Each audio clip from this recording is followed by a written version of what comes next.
ગુજરાતની અંદર બે મુદ્દા ખૂબ ચર્ચામાં છે। એક છે ચૈતર વસાવા જે હાલ વડોદરા જેલમાં બંધ છે અને બીજું જે ગંભીરા બ્રિજ છે એમના બે ટુકડા થયા અને પછી જે રીતે જર્જરિત હાલતમાં સામે આવ્યું એ પછી સરકાર ક્યાંક માનવા તૈયાર જ નથી કે આમાં કોઈ સરકારનો વાંક છે કે પછી સરકારી અધિકારીનો વાંક છે। એટલે હવે વિપક્ષ પણ મેદાનમાં આવ્યું છે અને હવે જબરદસ્ત રીતે સરકારની પણ ખેંચી પાડી છે।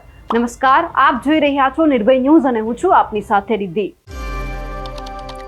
ગુજરાતની અંદર ચૈતર વસાવા જે આમ આદમી પાર્ટીના ધારાસભ્ય છે એ વડોદરાની મધ્યસ્થ જેલની અંદર છેલ્લા કેટલાય સમયથી બંધ છે એ મુદ્દે અને હવે જ્યારે ગંભીરા બ્રિજ જે જર્જરિત હાલતમાં હતું એમના બે ટુકડા થઈ ગયા અને પછી સરકાર ઉપર ક્યાંક માછલા ધોવાવાના પણ શરૂ થઈ ગયા છે। એટલે વિપક્ષ છે સ્વાભાવિક છે કે મેદાનમાં આવવાનું છે ને હવે મેદાનમાં આવ્યા છે પ્રવીણ રામ જે આમ આદમી પાર્ટીના નેતા છે। એમણે ચૈતર વસાવાને લઈને અને ખાસ કરીને જે ગંભીરા બ્રિજના જ્યાં દુર્ઘટના સામે આવી છે તેમને લઈને CR પાટીલ અને ભાજપ સરકાર ઉપર શું પ્રહાર કર્યા છે તે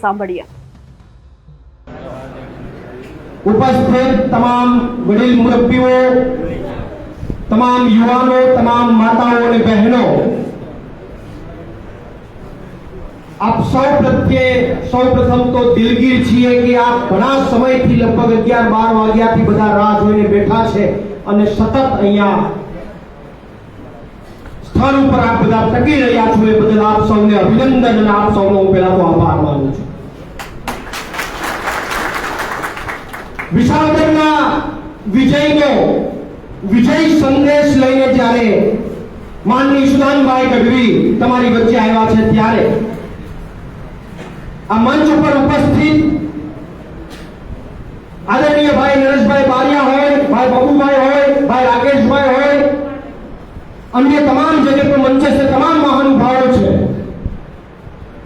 મહિલા પ્રમુખો હોય અને તમામ આજુબાજુની જે કે પણ જિલ્લામાંથી ટીમ આવી છે તમામને બિરદાવું છું। એક બે જણના નામ રહી જાય તો માફ કરજો કારણ કે પાર્ટી લેવલે પહેલી વાર આમ તો હું દાહોદમાં આવ્યો છું એટલે બીજી વાર આવીશ એટલે નામ બધાના યાદ રાખી લઈશ। પણ હમણાં ભાઈએ વાત કરી કે પાર્ટી આપણી નાની છે એટલે એક ને એક હારમાં આપણે બધાએ રોળવાનું છે એટલે હાર ન મળે તો હાથ મિલાવી લેજો એમની વાત કરી। હવે એ તો નજર સમક્ષ છે, આપણે બધા અહીંયા એમ જતા કરતા હતા કે આમાંથી અમારા ઉપર અમને હાર કરાવતા હતા, એ જ હાર અમને કાઢીને આપતા હતા અને એ ને એ હાર પાછા અમને તમે પહેરાવીને સન્માન કરતા હતા। આપણે એક ને એક હાર બે વાર પહેરીએ છીએ, ખુલીને પહેરીએ છીએ। ભાજપ વાળા જેવા આપણે નથી, ભાજપ વાળા પૈસા વાળા છે, એટલે હાર બનાવો। આપણે એક ને એક હાર બે વાર ત્રણ વાર પહેરીએ, ભાજપ વાળા પણ કરે છે, એક ને એક કામમાં ત્રણ ટેન્ડર નાખી છે। આપણે હાર ત્રણ વાર પહેરીએ છીએ, એક ને એક કામ ત્રણ વાર રોવી લે છે, બધો પૈસો ખીચામાં નાખી દે છે, એટલો ફેર છે।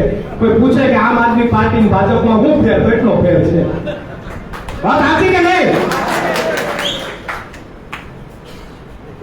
દાહોદના મિત્રોએ જે માન સન્માન આપ્યું છે, ના ગળામાં હાર પહેરાવીને જે વજન વધાર્યો છે, એ આવનારા સમયની અંદર આ ભાજપની તાનાશાહ સામે લડી એની સામે બાયો ચડાવી અને તમે જે અહીંયા ગળામાં વજન આપ્યું છે ને એ વજન ઉતારવાનું કામ આવનારા દિવસે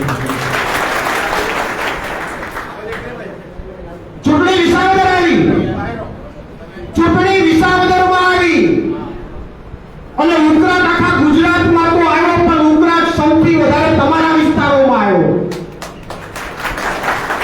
અને એ ઉકળાટથી આપણા કાર્યકર્તાઓને વાંધો નથી પણ ભાજપ વાળા દાઝી રહ્યા છે।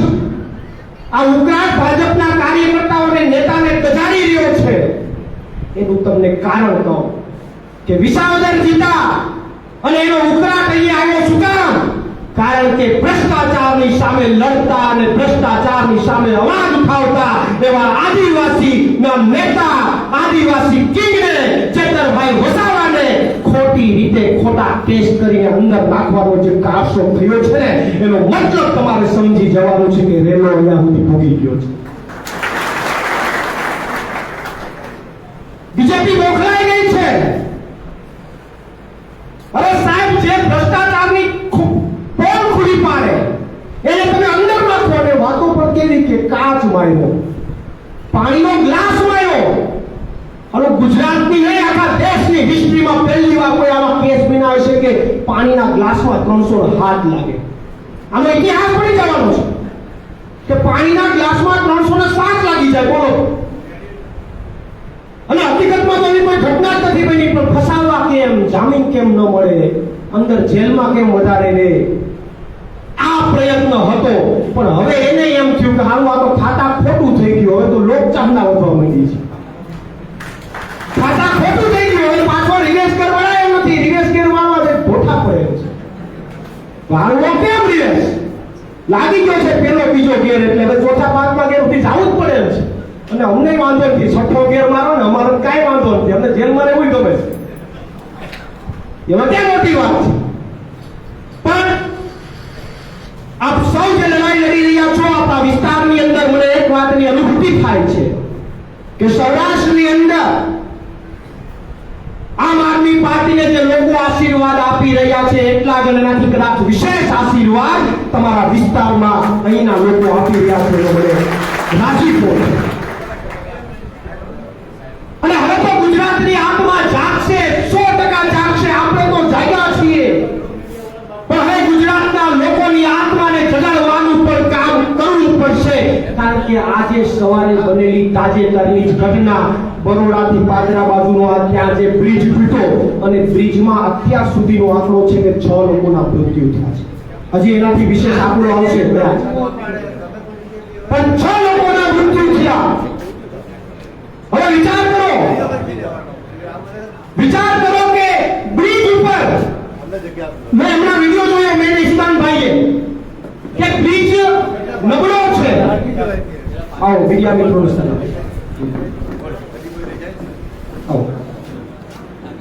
બ્રિજ નબળો છે એવું કોઈ સામાન્ય વ્યક્તિએ અનેક વાર વિડિયો બનાવીને માહિતગાર કર્યા, છતાં નમાલી સરકારે, નમાલી ભાજપે એ બ્રિજનું સમારકામ કરવાની પણ તસ્દી ન લીધી, એને બંધ કરવાની પણ તસ્દી ન લીધી. અને બ્રિજ ઉપરથી આજ સવારે ગોજારી ઘટના બની ગઈ, અનેક લોકોના ભોગ લેવાઈ ગયા, અનેક માનો દીકરો જતો રહ્યો, અનેક પરિવારના બાળકો જતા રહ્યા. સાહેબ, આ ગુજરાતને સંદેશ આપવો પડશે.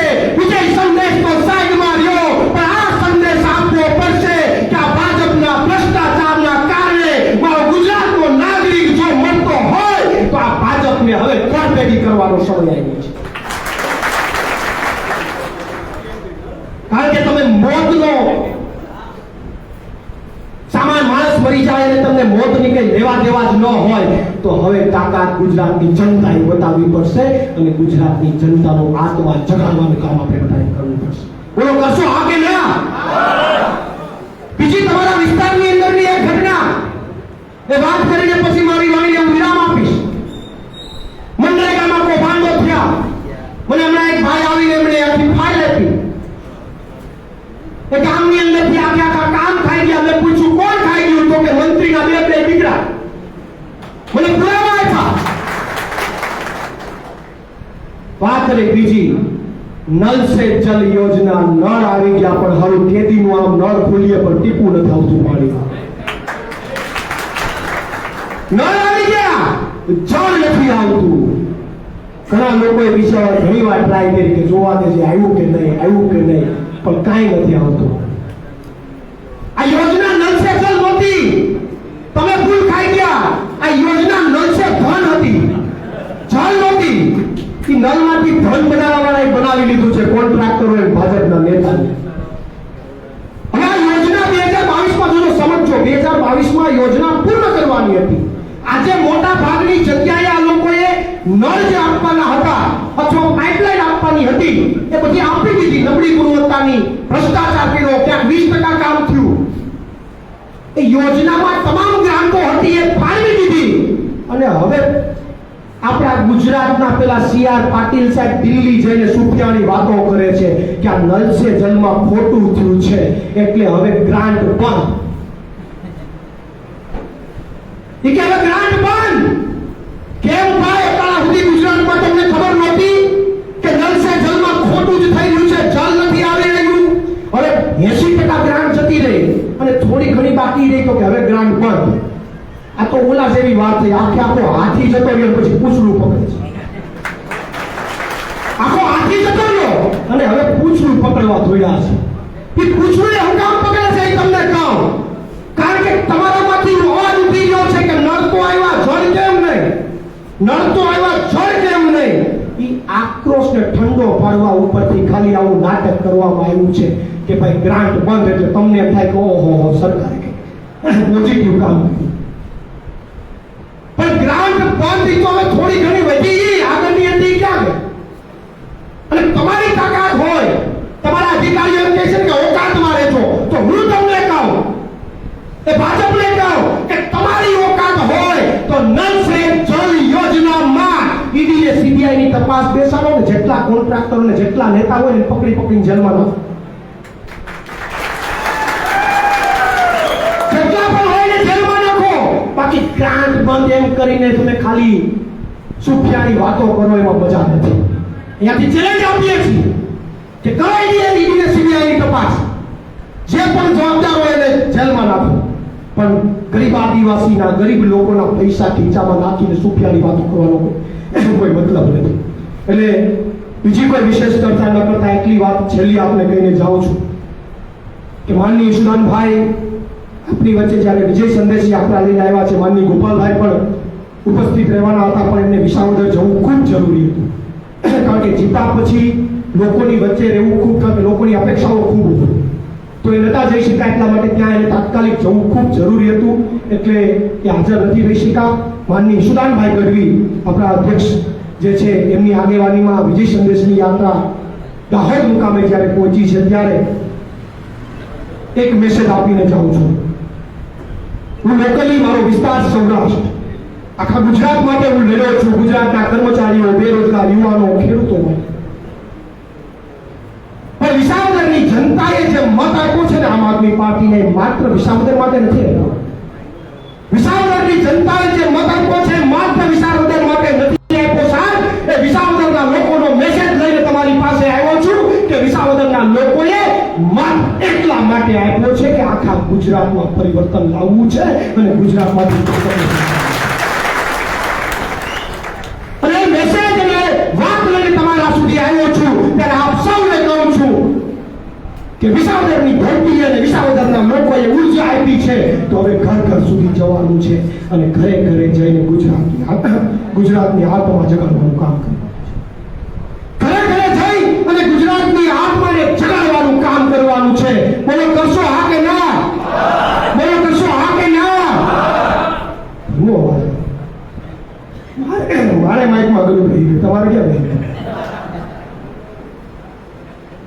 બોલો ગુજરાતની આત્માને જગાડવાનું કામ કરશો હા કે ના?